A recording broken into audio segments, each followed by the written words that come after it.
Sebanyak 35 hotel disiapkan untuk karantina wisatawan mancanegara atau Wisman terkait rencana dibukanya pariwisata Bali untuk internasional pada 14 Oktober. Puluhan hotel itu baru tahap pertama.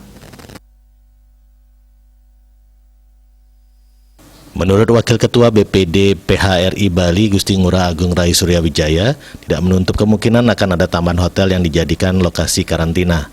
Hotel disiapkan secara bertahap. Untuk tahap pertama 35 hotel dan tahap kedua bertambah menjadi 62 hotel yang nantinya akan diverifikasi segera tergantung kebutuhan. Ia mengungkapkan untuk hotel yang disiapkan ada hotel bintang 4 dan bintang 5 bahkan hotel bintang 3. Tentu hal itu menjadi pilihan dari tamu-tamu dan tidak boleh ada monopoli. Dirinya menegaskan bahwa Bali sangat siap untuk hotel karantina. Diakuinya saat ini bahkan banyak hotel berlomba-lomba untuk jadi hotel karantina. Namun ada konsekuensinya kalau hotel karantina untuk Wisman tidak boleh dicampur dengan domestik dan juga tidak boleh menerima tamu di luar karantina. Sementara terkait karantina yang ditetapkan selama 8 hari, dirinya berharap agar bisa dipersingkat maksimal 5 hari karena bila terlalu lama di karantina, waktu mereka akan habis di hotel saja.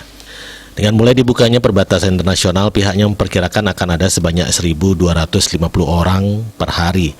Karena negara yang diperbolehkan baru 5 seperti Korea Selatan, Jepang, Uni Emirat Arab, Tiongkok, dan Selandia Baru.